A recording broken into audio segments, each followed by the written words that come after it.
Karate is better than you might think, and today we're gonna talk about why. Now, karate in mainstream media has gotten a little bit of a bad reputation because of McDojos or people doing fake martial arts or saying that they're a 10th degree master, but actually having no skills at all and then opening up their own dojo instead of it. In the world of sports, a lot of people think that it's too soft or it got a bad rap during the Olympics, but today we're gonna talk about why it's actually way more effective than you might think, and it's producing some of the best elite level combat athletes out there. Coach Cam fam, welcome back to another episode where we break down a sport and we do all the specifics to make sure you know the details. Now, like, share, comment, subscribe. Let's talk about this more down in the comments. Let's break this down.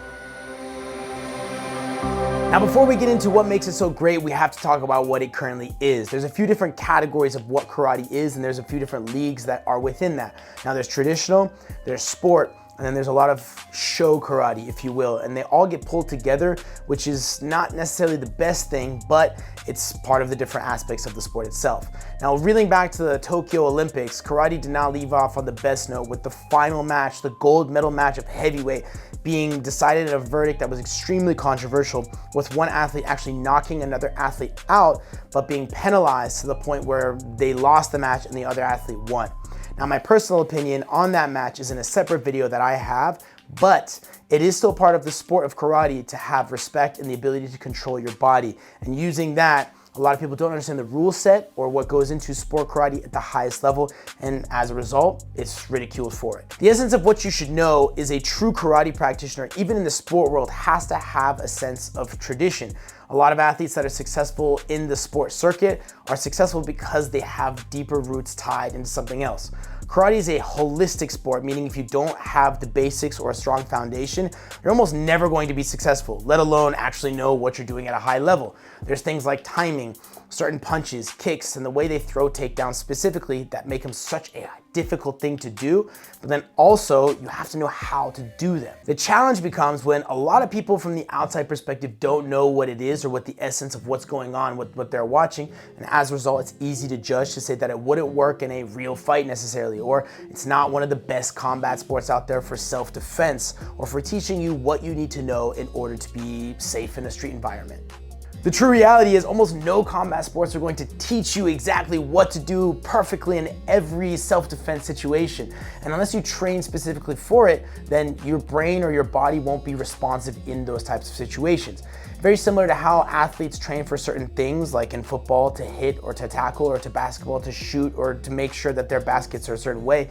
In combat sports, your brain is wired to do what you're doing repetitively every single day. Now, if someone's always practicing self-defense maneuvers, then they're naturally going to be good at those things. Now, at the other end, if you're not doing that and you're only just kicking air or punching or doing whatever you think to do to improve your fitness, it's not necessarily going to help you out in the real. Now, karate is one of the best combat sports, not just because of what it has, but the influence that it holds. Over 180 countries participate in some or one of the major leagues. In addition to that, you have over 15 million practitioners across the whole world. Now, the thing that really brings it all together is the fact that it's not limited to one age or one anybody. It's for everybody of all ages and all skill levels to then help improve them. So let's talk about sport karate at the elite level. Now, the WKF is the overall reigning governing body for elite level karate. They're the same league that was in the Olympics before, and the same one that's trying to push back in to get there. Now, for athletes in this league, there's two events you can compete in. There's the forms or routines, and then there's the kumite, which is the sparring or the fighting aspect of it. I was a kumite athlete on the US national team and now a coach for that team, so I'm gonna be breaking down that one in particular. Now, what you can do there is punch, kick, and do takedowns. Now, like in other combat sports, for example, jiu-jitsu, there's a stand-up portion to it, but you're not necessarily trying to punch and kick the other person. Or in boxing, there's punches, but you're not really kicking or taking the other person down. Same idea happens in karate. You have clinches, you have a little bit of wrestling, but then as far as a full-on ground game, when an athlete's on the ground, you have the opportunity to try and hit them, but you're not actually going onto the floor and then trying to work from there. Now, the biggest thing that makes it different from other combat sports is the fact that you have to have control. A lot of people don't like this, but they lose the fact that it's still a combat or a contact sport. In football, you're supposed to tackle other players, but if you try and go for their knees or put them in a situation that's unsafe for them to continue playing without regular bumps and bruises or injuries, then you're penalized for that. In other sports, it's the same thing. In jiu-jitsu, you get an athlete into a hold or a lock, you're not supposed to go beyond that. When the athlete taps or it's at a certain point where they could hurt the other person to where they cannot go anymore, then they stop. In karate, it's the exact same thing. You have to execute your techniques, whether punch, kick, or takedowns, with speed, power, and able to have control with everything that you're doing in order to score the points that are securing the match itself. So then now as a trainer, what does that show for me?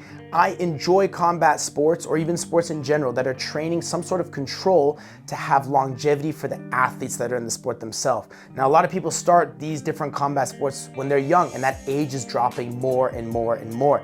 So then having safety for these athletes or these kids that are starting these sports to be able to do them over a long period of time is extremely important. Now, I'm not saying karate is better than everything, but the reason why I should keep its respect is because it has an element of control and an element of self, just like any true martial art should have. And now having that control will help the athletes ensure better techniques, better strength in their body, and then have them compete in the sport for a longer period of time.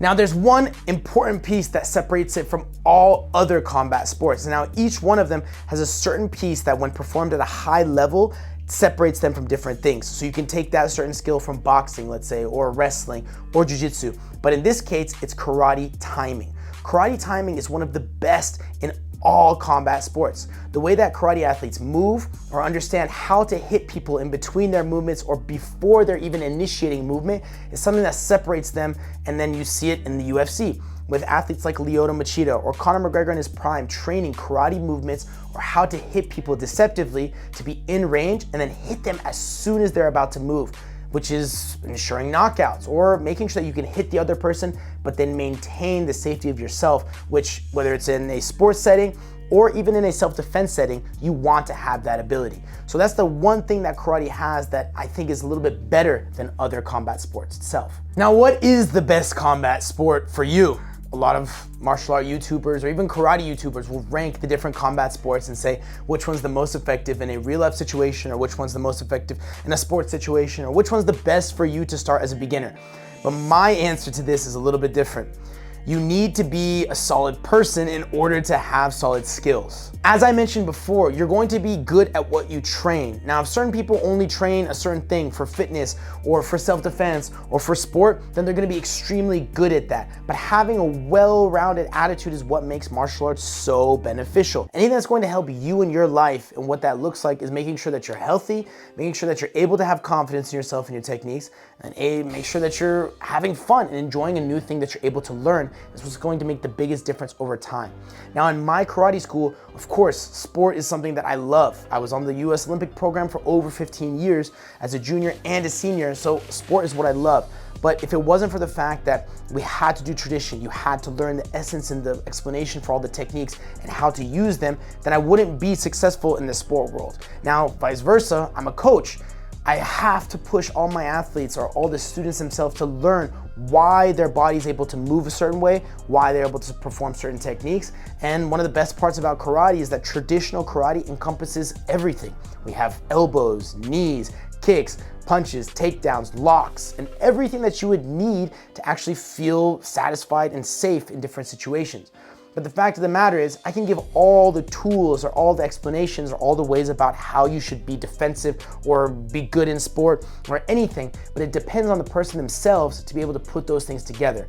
And all the combat sports you see, whether it's jiu-jitsu, judo, wrestling, and everything else in between, you have the standouts, and those people are able to put things together to the absolute maximum. And that same rules apply for your specific niche, or whether you're in a mixed martial arts league itself. You have to be able to apply what you need to know and move your body accordingly to then have success in that situation. Now, the last thing I want to leave off on is learning through the lack thereof success to improve yourself. That's the whole essence of what a true sensei, master, teacher, or anything should be in the realm of martial arts. Now it's your turn. Comment down below what combat sport you do and why it's the best. We all know karate is the top spot, but besides that, I want to know what things you guys do or how you train to better yourselves every single day. And let's go back and forth so I can learn a little bit more about you guys. Till next time, Coach Cam fam, take it easy.